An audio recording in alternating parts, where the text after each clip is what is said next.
sampai kepada kita umatnya yang terus senantiasa istiqomah di dalam belajar, memahami, mengamalkan sunnah-sunnah Nabi Sallallahu Alaihi Wasallam, sehingga di yaumil akhir nanti Nabi akan bisa langsung mengenal wajah-wajah kita, disebabkan wajah-wajah kita yang senantiasa rajin bersolat kepada Nabi Sallallahu Alaihi Wasallam, wajah-wajah kita senantiasa melaksanakan wudhu sunnahnya, sehingga dikatakan wajah-wajah kita bersinar seperti matahari, ya, akan datang langsung dikalikan Nabi Sallallahu Alaihi Wasallam di akhir nanti. Tentunya di antaranya adalah kita bisa muatkan itu lewat kajian-kajian seperti pada malam hari ini.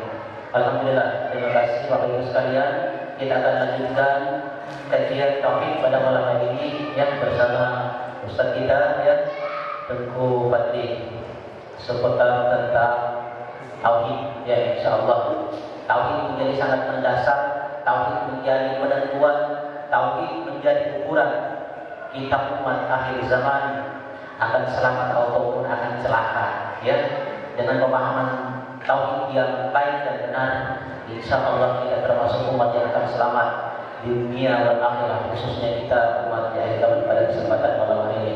Baik, secara penuh waktunya kami serahkan kepada Ustaz. Pak Ustaz. Bismillahirrahmanirrahim. Ila hadratin Nabiyil Mustafa Rasulullah sallallahu alaihi wasallam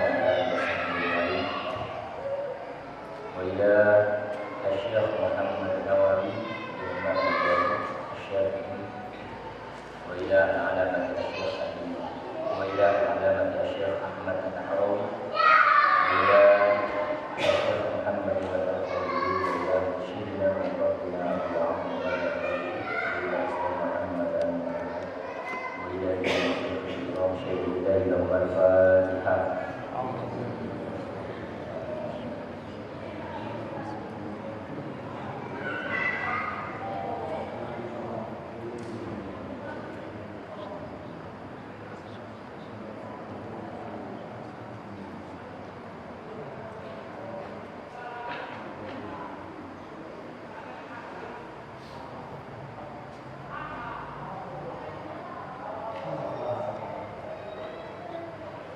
Bismillahirrahmanirrahim.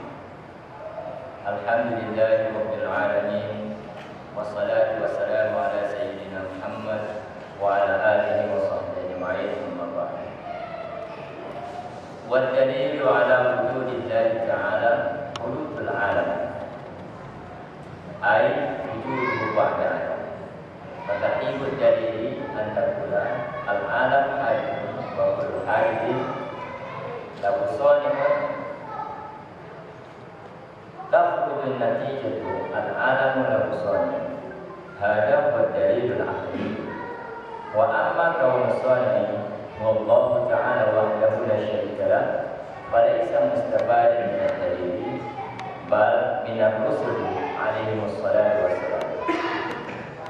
Fatanabbah bi hadhihi al-mas'alati wa inna kana kullu al-alami dalilan ala wujudi ta'ala لأن العالم قبل وجوده كان ممكنا أي وجوده وعدمه على حد سواء فوجوده مساو لعدمه وعدمه مساو لوجوده فلما وجد وزال عنه العدم علمنا أنه ترجح وجوده على عدمه فقد كان هذا الوجود مساويا لعدمه ولا يصح أن يترجح على العدم بنفسه فتعين أن له مرجحا وهو الذي أوجد وهو الله تبارك وتعالى.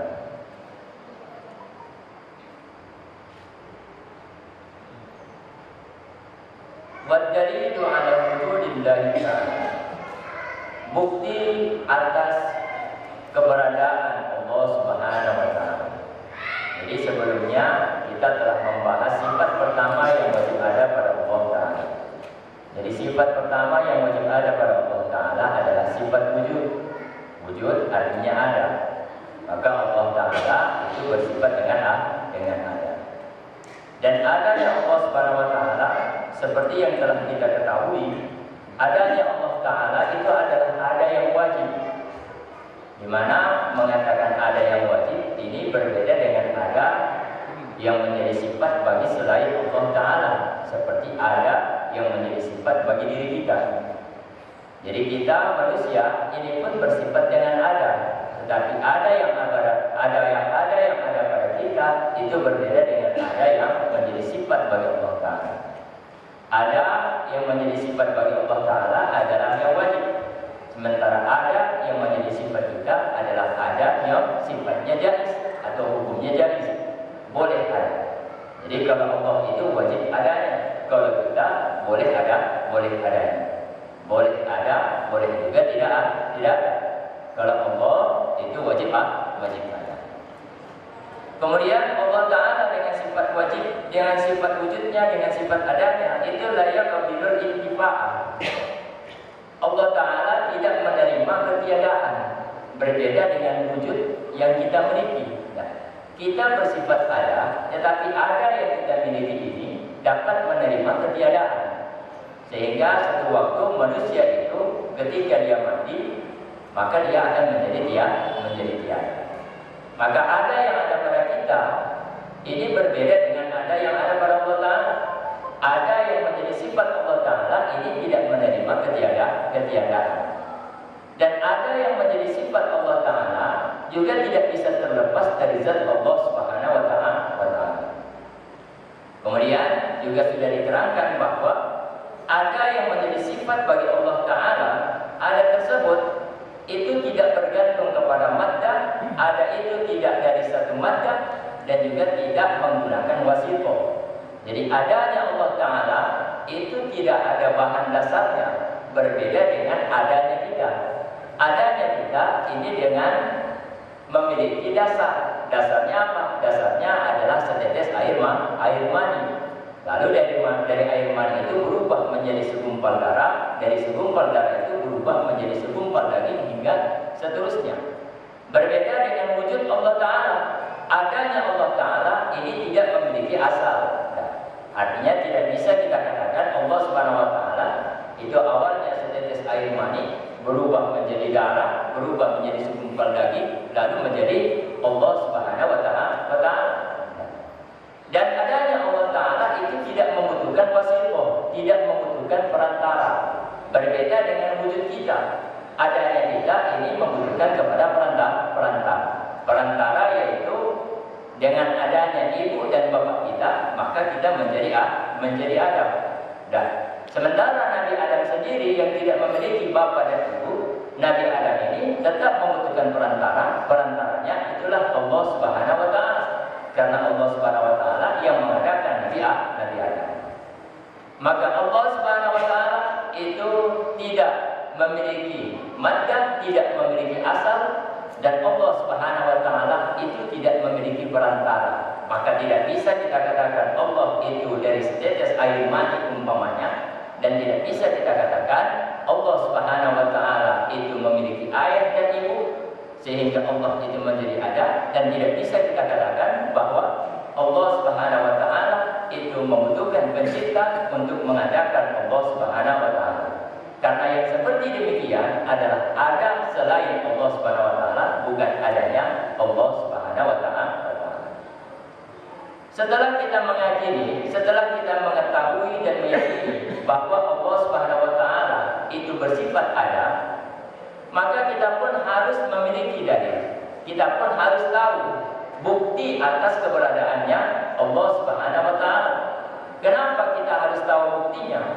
Karena terkadang manusia yang sudah meyakini bahwa Allah Subhanahu wa Ta'ala itu ada, apabila dia tidak mengetahui dalilnya, terkadang dia bertemu dengan seseorang yang akan membuat dia ragu, sehingga dia pun ragu kalau Allah Subhanahu wa Ta'ala itu ada. Apabila dia tidak bertemu dengan orang-orang seperti itu, terkadang muncul di dalam hatinya was-was. Was-was yang datang dari setan, di mana setan ini akan membisikkan di dalam hatinya bahwasanya Allah Subhanahu wa Ta'ala itu tidak ada. Maka perlulah orang ini untuk mengetahui dalil, bukti atas wujudnya Allah Subhanahu wa Ta'ala, bukti atas adanya Allah Subhanahu wa Ta'ala, supaya apa? Supaya dia dapat menguatkan keyakinannya, dan dia juga dapat menolak syubhat, yaitu keraguan-keraguan yang datang dari luar atau datang dari dirinya. Maka oleh karena itu pada malam ini kita membahas sedikit tentang bukti keberadaan Allah Subhanahu wa taala. Wa dalilu ala wujudillahi ta'ala, bukti atas keberadaan Allah Subhanahu wa taala yaitu hududul alam, yaitu sifat baharu yang ada pada alam ini. Alam yang dimaksud adalah masih Allah ta'ala, apapun selain daripada Allah Subhanahu wa taala itu disebut dengan alam. Makanya di dalam Al-Fatihah, Alhamdulillahirabbil alamin, segala puji milik Allah. Allah adalah Rabb, Allah adalah Tuhan al-alamin, semesta alam. Alam itu apa? Alam itu adalah masih Allah. Alam itu adalah apapun selain daripada Allah Subhanahu wa taala itu disebut dengan alam. Kenapa disebut dengan alam? Alam ini diambil dari kata dasar alamatul. Alam ini diambil dari kata dasar alamat. Alamat itu secara bahasa artinya tanda. Maka selain Allah Ta'ala ini disebut dengan alam. Kenapa? Karena selain Allah Ta'ala ini adalah tanda. Atas apa? Tanda atas wujudnya Allah Subhanahu wa Ta'ala. Maka Allah ciptakan langit, Allah ciptakan bumi. Apa saja yang ada di dalam langit, apa saja yang ada di dalam bumi, itu semuanya sebenarnya adalah tanda atas keberadaan Allah Subhanahu wa taala. Tetapi bagaimana alam ini bisa menjadi tanda atas keberadaan Allah Subhanahu wa taala? Adapun alam ini bisa menjadi tanda atau bisa menjadi bukti atas keberadaan Allah Subhanahu wa taala. Hal itu dengan melihat dari sisi sifat hudud, sifat baharu yang ada pada alam tersebut. Sifat baharu artinya apabila kita melihat keadaan daripada alam tersebut, alam itu memiliki keadaan yaitu berubah-ubah.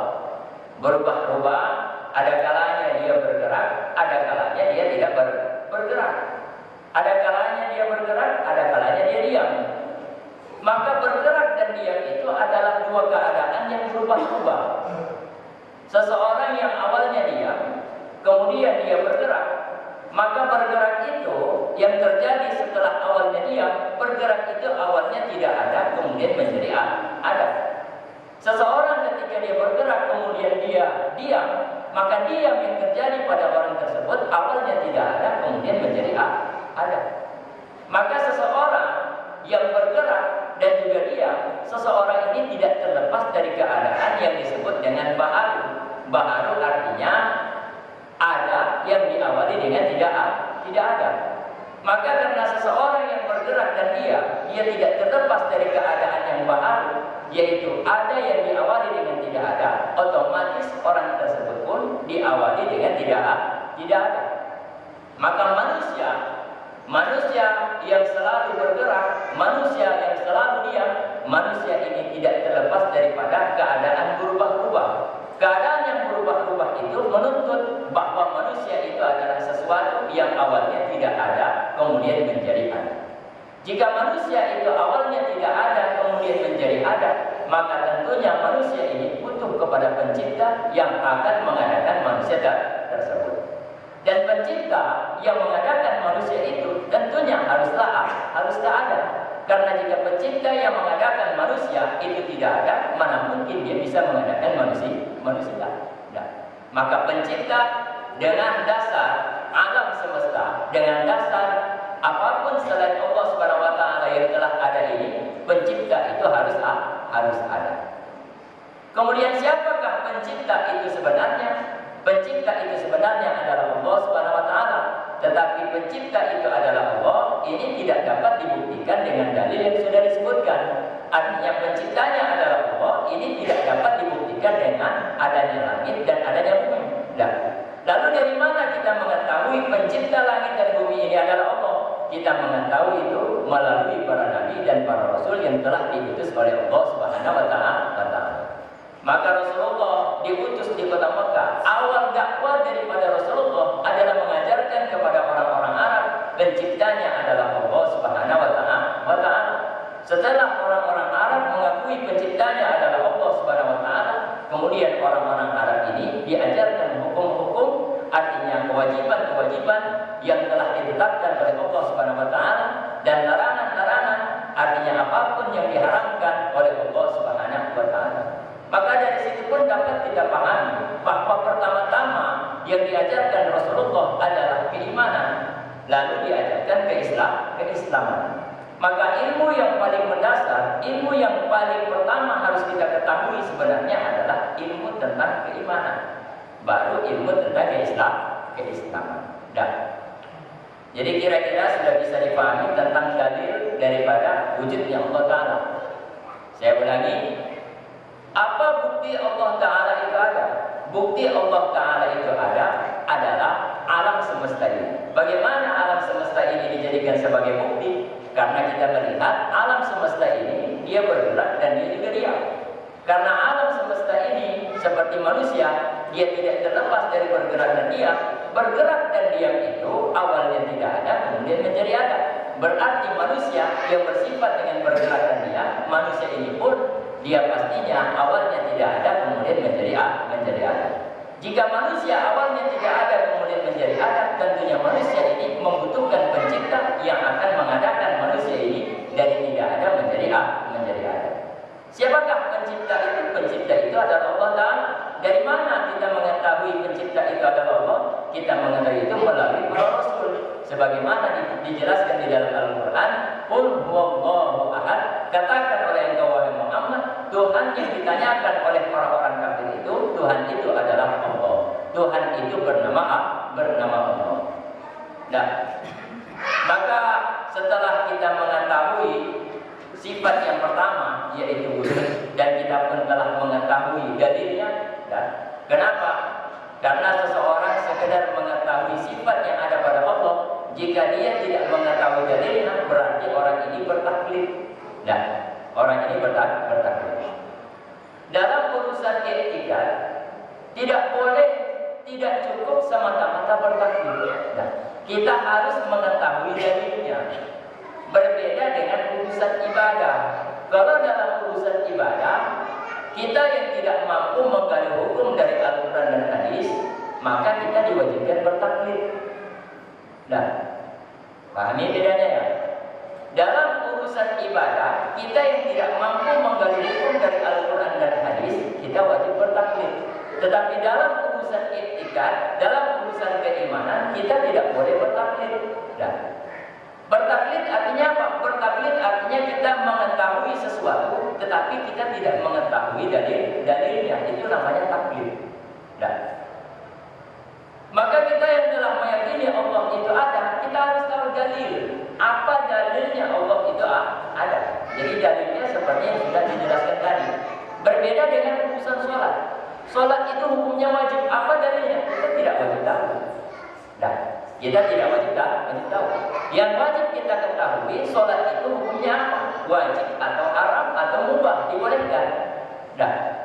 Setelah kita mengetahui sholat itu hukumnya wajib, adapun dalilnya itu tidak wajib kita ketahui. Makanya Allah Subhanahu wa taala di dalam Al-Qur'an berfirman, was'alu ahla dzikri in kuntum la ta'lamun. Bertanyalah kalian kepada orang-orang yang selalu berzikir, artinya orang-orang yang memiliki ilmu pengetahuan jika kalian tidak mengetahui. Artinya dalam urusan agama, dalam urusan ibadah, dalam urusan hukum, apabila kita tidak mengetahui hukum sesuatu, maka kita diperintahkan untuk bertanya kepada pakar hukum tersebut. Bertanya tentang apa? Bertanya tentang hukumnya. Setelah dijelaskan tentang hukumnya, apabila kita ingin mengetahui dalilnya, dibolehkan. Tetapi jika kita tidak mengetahui dalilnya, itu pun tidak berdosa. Itu dalam urusan hukum. Jadi sholat barangkali banyak orang yang tahu dalilnya. Apa dalil yang mewajibkan sholat? Aqimus sholat. Wudu, siapa yang tahu dalilnya? Tidak ada kan orang yang tahu dalilnya di sini. Yang kita tahu wudu itu hukumnya wajib. Orang yang tidak berwudu kemudian dia sholat, sholatnya tidak sah. Gak begitu? Maka dalam urusan ibadah, dalam urusan hukum, kita memang tidak diwajibkan mengetahui dalilnya. Tetapi berbeda hal itu dengan urusan akidah. Berbeda hal itu dengan urusan keimanan. Setelah kita mengetahui sifat wujud yang ada pada Allah, kita harus tahu dalilnya. Kenapa? Karena jika dalilnya kita tidak mengetahui, ini bakal berbahaya bagi diri kita sendiri. Karena akan muncul keraguan-keraguan di dalam keyakinan kita kepada Allah Subhanahu wa taala. Dan apabila kita sudah ragu kepada Allah taala, maka keimanan kita telah hilang pada waktu itu. Nah, maka setelah kita tahu tentang sifat wujud dan dalil atas wujudnya Allah taala, sekarang yang kedua, sifat kedua yang wajib kita ketahui yang ada pada Allah taala adalah sifat al-qidam. Saya bacakan. Al-sifatu tsaniyah al-wajibatu lahu ta'ala al-qidam. Sifat kedua yang wajib bagi Allah taala adalah al-qidam, adalah sifat qidam. Apa itu sifat qidam? Qidam itu artinya adamul awwaliyah lil wujud. Adamul awwaliyah lil wujud, tidak ada permulaan bagi wujudnya Allah Subhanahu wa taala. Maka sifat kedua yang wajib ada pada Allah taala itu disebut dengan sifat qidam. Qidam itu artinya apa? Qidam itu artinya tidak ada permulaan bagi wujudnya Allah Subhanahu wa taala. Maka tentunya Allah yang bersifat dengan qidam berarti Allah taala itu tidak berawal dengan ketiadaan. Nah, paham? Sifat kedua yang wajib ada pada Allah adalah sifat qidam. Qidam artinya ada berawaliyah lil wujud, tidak ada permulaan bagi wujudnya Allah taala.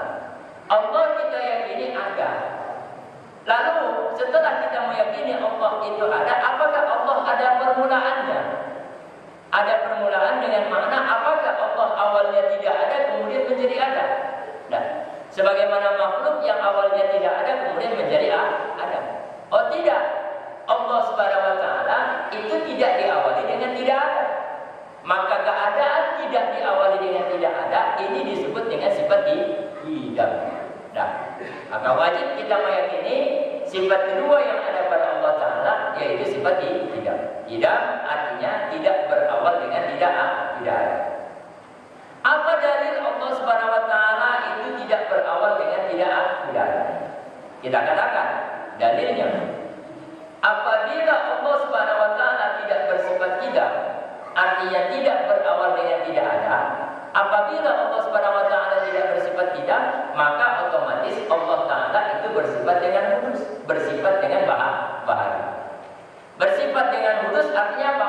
Artinya Allah akan berawal dengan tidak ada. Jika Allah tidak bersifat qidam, berarti Allah bersifat dengan bahari.